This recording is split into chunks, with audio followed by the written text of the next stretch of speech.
Estou com o embaixador do Paraguai em Israel, Alejandro Rubin, que é uma pessoa que está há muitos anos nas relações entre Israel e Paraguai.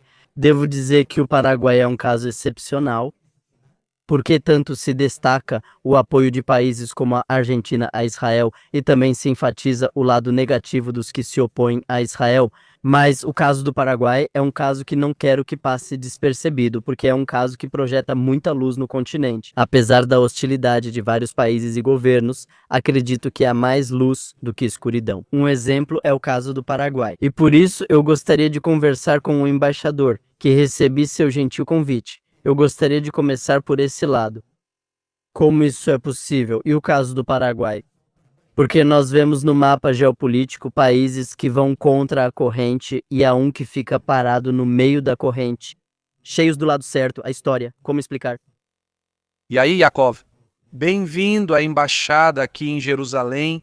Como vocês podem ver ao fundo, para nós é uma embaixada histórica. Nós a mudamos no meio da guerra e isso não é independente da relação da qual você está falando. Nossa relação Paraguai-Israel existe desde o início da votação da partilha e desde então não parou. É uma relação mútua.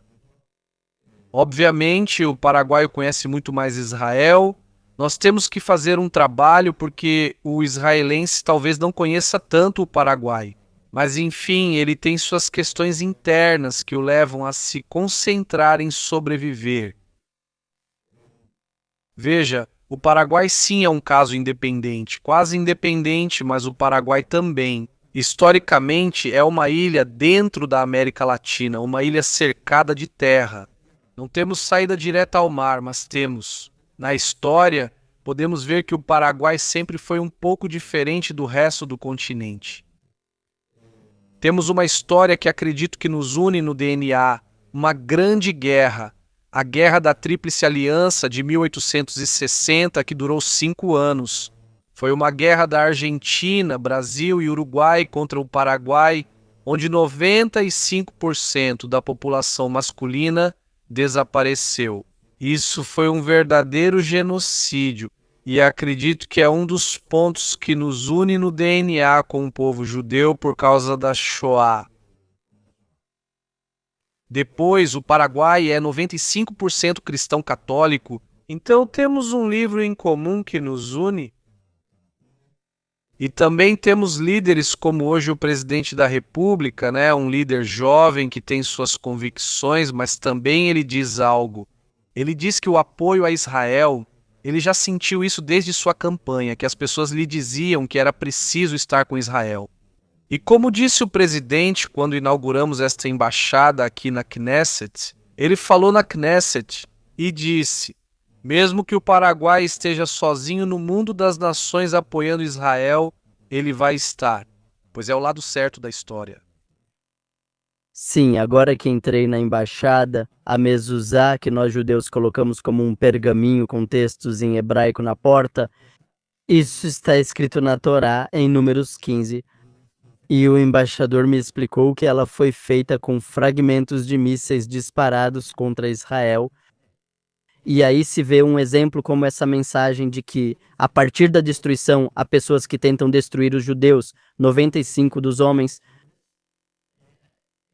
foram exterminados numa guerra, não sei se conhecem números populacionais assim. É um genocídio total, mas dessas cinzas renascer, acho que esse é um ponto muito interessante para o público. Não sei se vocês notam as bandeiras, que quando cheguei me chamou a atenção que as bandeiras não são de tecido liso, mas sim trançadas. Você tem algum comentário sobre isso? Isso se chama nhanduti, usado principalmente em toalhas de mesa feitas à mão. Para mim é uma arte, por isso inclusive tenho pendurado aqui como quadros. Nossa linda bandeira é feita de nhanduti e tem toda uma história. Eles fazem como se estivessem imitando a rede das teias de aranha. Então é algo nosso, muito nosso, e gostamos muito disso. Mas vou te contar algo sobre Yaakov em relação à guerra, para não ficarmos só com o genocídio. O importante que eu vejo é que hoje somos irmãos do Brasil, Argentina, Uruguai. Mais do que irmãos, temos o Mercosul, somos parte de uma nação. Então isso também me dá muita esperança sobre o que pode acontecer aqui no futuro. Sim, eu gostaria de te perguntar então sobre esse assunto. Sim, eu adoro a ideia de que houve uma guerra, mas hoje em dia existe uma sinergia, uma, digamos, harmonia entre os dois países, tipo todos esses que alguma vez estiveram em guerra. O caso de Israel é que hoje temos um Oriente Médio difícil. Israel está cercado por países hostis e não hostis. E há a impressão de que são os judeus contra os árabes, Israel e os árabes.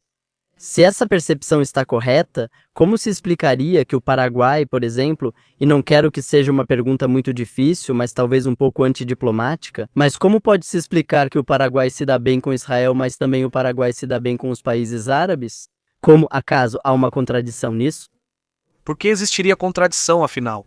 Bem, isso também passa por uma liderança do nosso presidente de poder conduzir, ter convicções, e eu acho que aqui não há uma guerra de Israel contra o mundo árabe. Na verdade, às vezes eu ando de ônibus ou de trem e vejo que o próprio Israel é um exemplo disso. Aqui vivem quase 2 milhões de árabes e convivem, e há uma perfeita.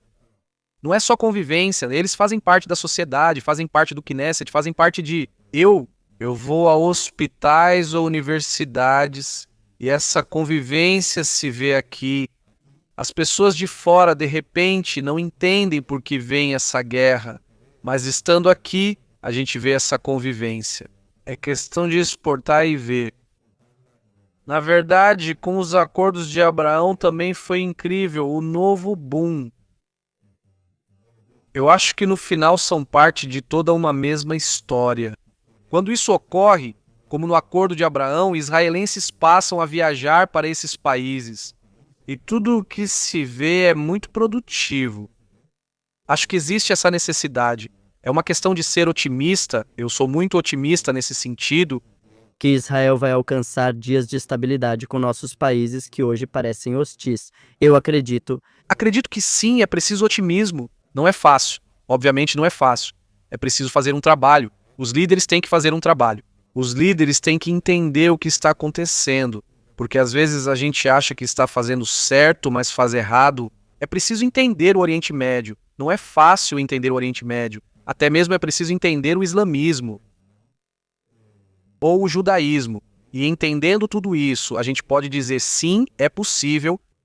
Sim. O que você disse por último me chama a atenção, pois se relaciona com o que mencionou sobre a maioria da população do Paraguai ser cristã. E é justamente essa linguagem, não quero dizer religiosa, mas algo mais metafísico, é uma linguagem que conecta muito com a situação de Israel. Fico feliz que você também seja otimista, algo que talvez o público ache engraçado. Você disse que talvez o israelense não esteja muito consciente do que acontece no Paraguai porque estamos ocupados com a guerra, mas pelo que entendi de você, você vai me corrigir se eu estiver errado, uma boa parte das exportações de carne chega a Israel, ou seja, nós consumimos carne do Paraguai. Olha, o Paraguai está entre o quarto, quinto, sexto maior exportador de carne do mundo e Israel é um dos primeiros países clientes do Paraguai. Eu cheguei aqui no início de 2024, em 2023, vendemos cerca de 80 milhões de dólares em 2024, já vendemos quase 150 milhões e agora em 130 milhões já estamos na metade do ano. Mas o israelense ainda não conhece a carne paraguaia. Ainda não conhece, não sabe que consome carne paraguaia. Então, essa é uma das minhas bandeiras que estou levando agora. Recentemente, uma rede de supermercados já colocou a bandeira do Paraguai, indicando que está vendendo carne paraguaia. E esse é o trabalho que eu tenho que fazer, que eu percebo. Eu sou muito realista. Quando eu vim para cá, ou antes de vir para cá, eu vinha muito a Israel. Eu dizia que era do Paraguai. As pessoas comuns me perguntavam, Paraguai, Uruguai, aquele famoso, né? Uma situação famosa que nós, paraguaios, vivemos no exterior. Ninguém nos conhecia, mas quando cheguei em janeiro de 2024, algo começou a mudar. O israelense começou a me perguntar, não sabia muito, começou a me perguntar qual era a posição do Paraguai em relação a Israel. E eu, com um pouco da chutzpah que tenho e o relacionamento que conheço muito bem, dizia para ele: dá uma pesquisada no Google, você vai ver, o Paraguai é um dos países que está apoiando Israel. Mas desde aquele janeiro, quando mudamos depois a embaixada, hoje digo que sou do Paraguai e o israelense agradece. Isso é uma grande mudança. E isso também faz com que as pessoas agora perguntem sobre a carne paraguaia ou comecem a ver o que é o Paraguai.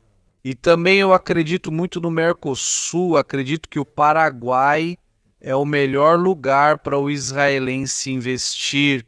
Digamos que ele chega lá para fazer investimentos e comércio, e é nisso que estamos trabalhando e estamos encontrando muita repercussão.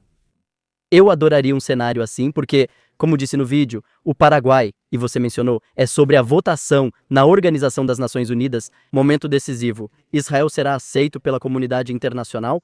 O Paraguai fez uma crítica forte ao grupo de países favoráveis. Essa história é longa. Existem outros campos, já para ir concluindo, e também pensando no futuro como embaixador, que você está representando um país. Para onde vamos? Bom, veja, quanto ao voto, não fiquemos apenas no voto de 48, porque, inclusive, agora o Paraguai continua votando. E isso é uma questão histórica de que o Paraguai dá o suporte nas relações internacionais de Israel. Mas isso é uma questão política, né? Eu acho que minha intenção é unir muito além da questão política, também trabalhar na parte econômica e na parte de sociedades. Acho que temos muito em comum e é nisso que estamos trabalhando. Trabalhando daqui, de Jerusalém, da capital eterna de Israel, para unir. Desculpe por te interromper. Talvez não tenha sido muito enfatizado, mas o Paraguai tem embaixada em Jerusalém, transferida em dezembro de 2024. Isso é como bater na mesa, ou seja, um continente onde há muitos presidentes que são muito hostis. O Paraguai dá o golpe, se levanta e toma uma atitude muito firme, ou seja, ter a embaixada e estar com a embaixada em Jerusalém. Para mim isso é algo muito histórico, desculpe essa interrupção, mas era importante para mim destacar. Não é histórico. O israelense reconhece. Isso também facilita muito o meu trabalho na abertura. Não é o mesmo hoje, não é o mesmo como te falei hoje. O israelense me diz obrigado, ele me diz obrigado, como representante de todo um país. Quando contamos ou vemos o que estamos fazendo, isso facilita. Hoje o israelense vê o Paraguai como um grande amigo baseado em valores. Como eu te disse, nós reconhecemos Taiwan. Obviamente, o fato de reconhecer Taiwan implica também ter um distanciamento com a China, né? Mas no final das contas, isso é um assunto nosso, como disse o presidente da República. É uma questão de valores. O apoio a Israel é uma questão de valores. O apoio a Taiwan é uma questão de valores. E nisso a liderança do nosso presidente é muito clara. E acredito que isso também é respeitado. A longo prazo, acreditamos, estamos convencidos de que estamos do lado certo. A história... 100%. E bem, obrigado pelo tempo, senhor embaixador. Como eu disse, às vezes focamos muito em falar sobre a escuridão e a guerra e os países que estão contra. Na minha página, exponho todas as críticas a isso sem filtros, mas pouco se fala sobre a luz. Acredito que quem está nesta página, ao ver exemplos como o Paraguai, também pode participar disso. Na minha opinião, vocês poderiam influenciar seus próprios governos para que fiquem do lado certo da história, para que estejam do lado certo no que será o futuro da humanidade. Até aqui, obrigado pelo tempo, embaixador. Uma coisinha. Sim, não existe escuridão e luz. Não existe escuridão. O que existe é ausência de luz. E às vezes com um pouco de luz. Uma vela em um quarto muito escuro, né? Uma vela faz a diferença, né? O Paraguai talvez seja essa vela. Muito obrigado.